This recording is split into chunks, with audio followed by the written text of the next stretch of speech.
बिस्मिल्लाहिर्रहमानिर्रहीम। देखती आंखों और सुनते कानों को अस्सलाम वालेकुम।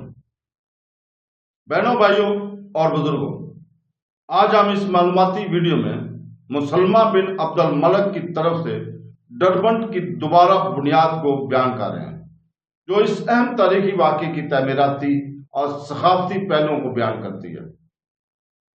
अपनी फतह के फायदा उठाते हुए मुसलमान ने खजर चौकी को भगाने के पानी की फ्रेमी में जहर मिला दिया।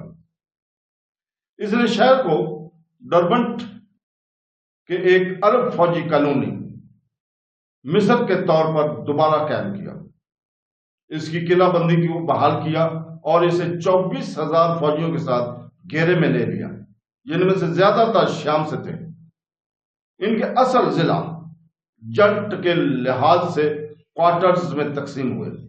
अपने रिश्तेदार मरवान बिन मोहम्मद, बाद में आखिरी अमवी खलीफा 744 से 750 तक को डरबंट में कमांड पर छोड़कर मुसलमान अपनी बाकी फौज के साथ कफकाज के जनूब में मौसम सरमा के लिए वापस आ गए।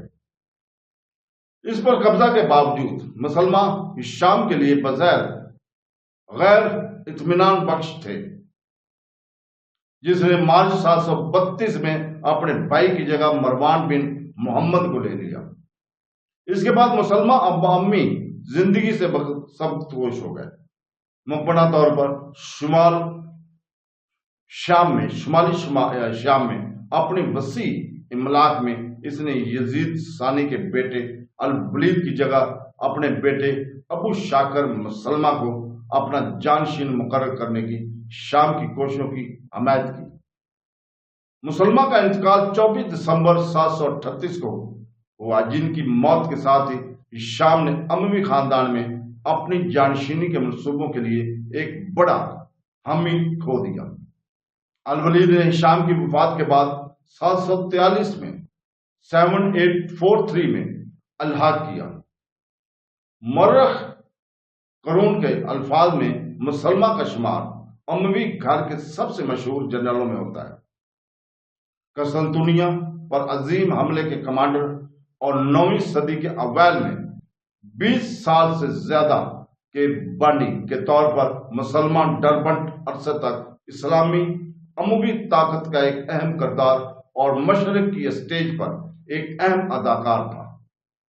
मुअर्रिख डगलस अहम डरनोक के मुताबिक इसकी शोहरत मुस्लिम दुनिया में दूर दूर तक फैली हुई थी और इसके कारनामों और बहादुरी ने अफसानवी शक्ल इख्तियार कर ली थी।